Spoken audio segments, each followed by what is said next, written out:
Vamos a comenzar a narrar el que es a día de hoy el crimen más cruel y violento de la historia reciente de España. Una matanza producida en solo una hora y con una cantidad de muertos y heridos que conmocionó a todo un país.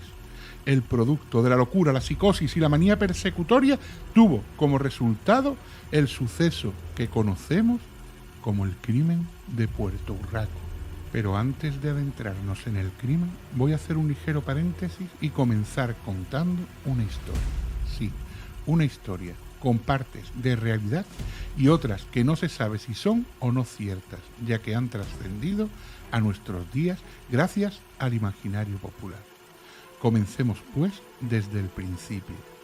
Puerto Urraco era y es un pueblo pequeño de la provincia de Badajoz. En aquella época contaba apenas con 100 habitantes. Como si de la propia novela de Shakespeare, Romeo y Julieta, se tratase, en esta localidad había dos familias fuertemente enfrentadas. No eran los Montesco y los Capuleto, sino los Izquierdo, a los que apodaban los Patas Pelás, y los Cabanillas, apodados los Amadeo. La enemistad entre estos dos clanes venía por la disputa, como no podía ser de otra manera en la España rural de entonces, de los límites de unas tierras.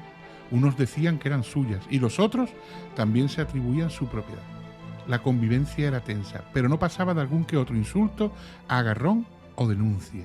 Dentro de esta atmósfera surgió el amor entre la más jovencita de los Izquierdo y el hermano mayor de los Cabanillas, Amadeo y Luciana.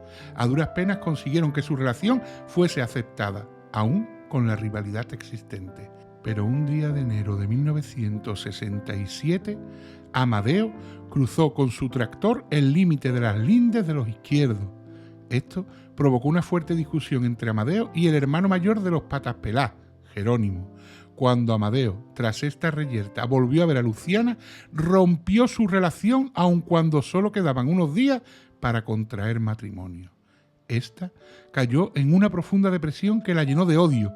Por otra parte, su hermano mayor, al ver que un Cabanillas había deshonrado y humillado a un Izquierdo, aprovechó el manto de la noche para pillar desprevenido a Amadeo un 22 de enero de 1967, sorprendiéndole y asestándole un rosario de puñaladas que terminaron con su vida.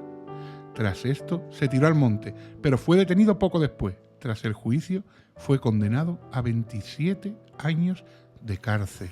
Esta es la historia que da comienzo a la primera de las muertes de este caso, porque sí, yo incluyo a Amadeo dentro de ese reguero de asesinatos, aunque esté separado del resto por más de 20 años. Prosigamos con el relato. Los años pasaron y en un pueblo tan pequeño en el que todos se conocen y todos son familia, la inquina y el rechazo hacia los Izquierdos por lo ocurrido fue en aumento. Los Patas Pelás vivían en el número 9 de la calle Carrera. Allí se alojaban la madre Isabel, las hermanas Luciana y Angelita y los dos hermanos Emilio y Antonio.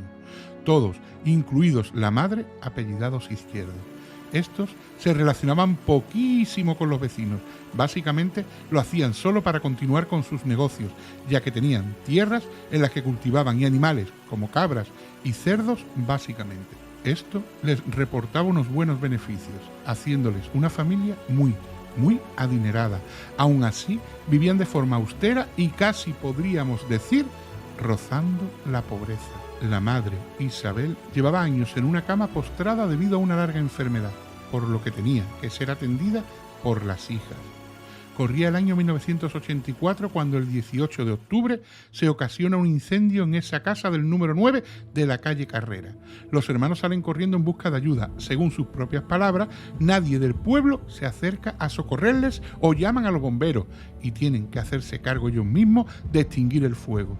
Los habitantes de Puerto Urraco dicen que esto es falso y que sí hubo gente que les ayudó. Es más, hacían hincapié en que los Izquierdos, en lugar de socorrer a su madre que estaba en cama, se dedicaban a sacar las cosas de valor de la casa, neveras, radios, etc. Por lo que Isabel terminó pereciendo aquel día presa del humo y las llamas. La investigación llevada a cabo tras el incendio determinó que este fue provocado. De hecho, se encontró un bidón que contenía gasolina en el lugar. Los Izquierdos atribuyeron el asesinato de su madre a los Cabanillas como venganza por la muerte de Amadeo. pero finalmente no pudo encontrarse a ningún culpable. Es más, corría un rumor por el pueblo que decía que fueron las propias hijas las que prendieron fuego a la casa para terminar con la vida de la madre. Pero vuelvo a repetir que esto solo son rumores. Tras este incidente, los izquierdos se trasladan a unos 12 kilómetros del pueblo, a una localidad llamada Monterrubio de la Serena. Al marchar de Puerto Urraco se llevan varias cosas: un odio acérrimo al pueblo, un desprecio por todos sus habitantes y la fuerte convicción de que todos, incluida la Guardia Civil, han sido partícipes o bien en ayudar a los Cabanillas en su venganza o en encubrirlos. 2 años más tarde, en 1986, sería puesto en libertad tras cumplir solo 14 años de condena Jerónimo. Este, nada más salir, va a buscar al otro hermano de los Cabanillas, Antonio, al cual le asesta una multitud de puñaladas. Pensando que ha muerto, vuelve a huir. Pero este termina sobreviviendo y él es capturado de nuevo. Ingresa en un psiquiátrico el día 8 de agosto de 1986 y muere de un infarto solo 9 días después.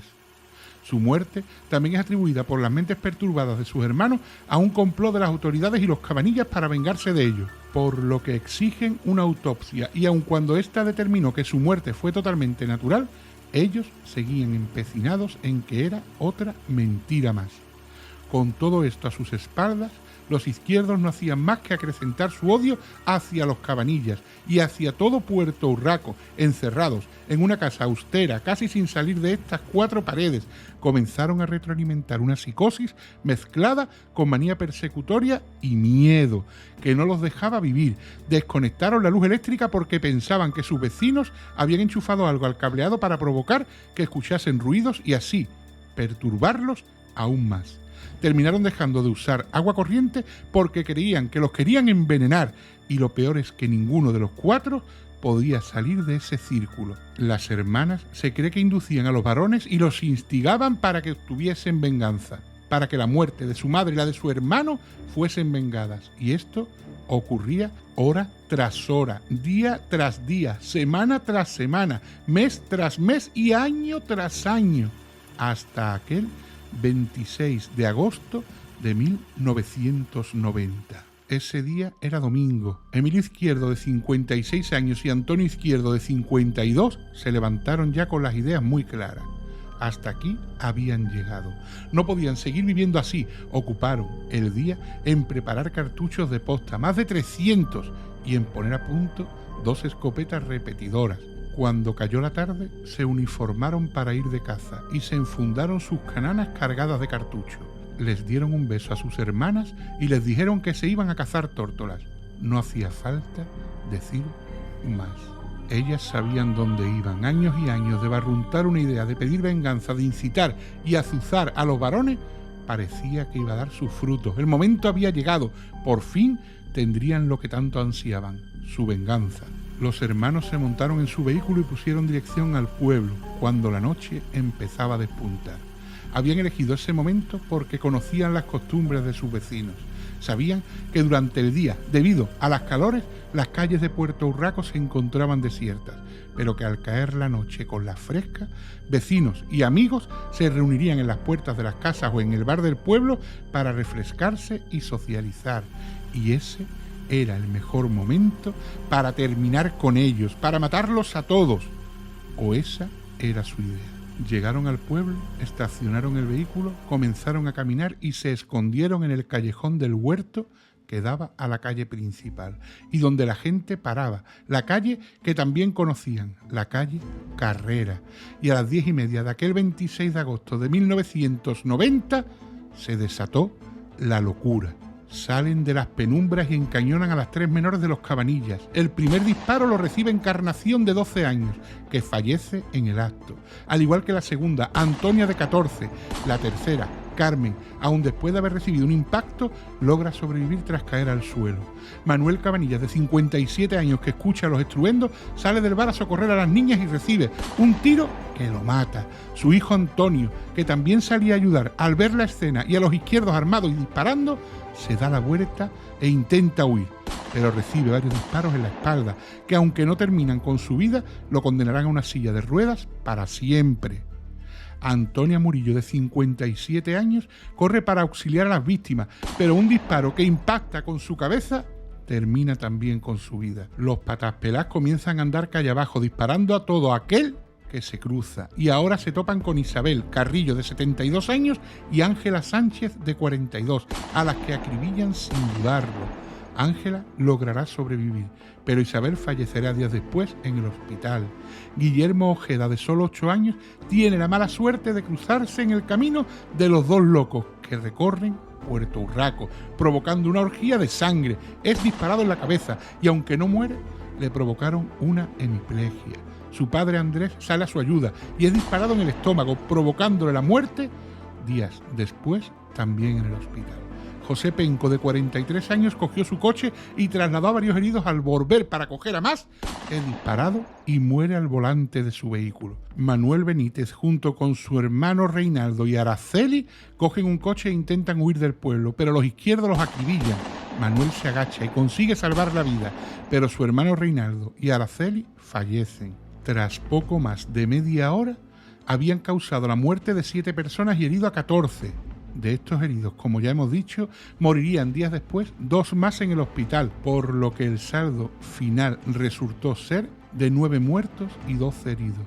De este tiroteo no se salvó ni la Guardia Civil. Un patrullero que acudía a la escena tras el aviso de varios vecinos fue tiroteado, dejando gravemente heridos a los 2 agentes que iban en él, sin darles siquiera tiempo a sacar su arma reglamentaria. Es en ese momento cuando Antonio y Emilio dan por concluida la primera parte de su plan. En sus mentes tienen la idea de que han matado a más de 20 personas y posponen el seguir con la matanza hasta el día de los entierros, cuando prevén bajar de nuevo al pueblo y terminar con el resto.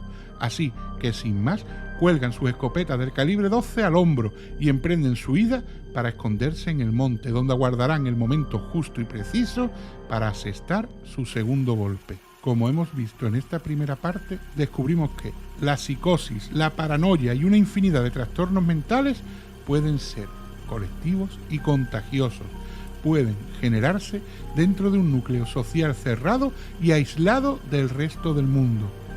Cuando en una unidad así anida la semilla del odio, el rencor, el ansia de venganza y el miedo, pueden ser el detonante que termina por encender la chispa que haga mostrar la cara más cruel del ser humano, convirtiendo la sinrazón en su razón absoluta.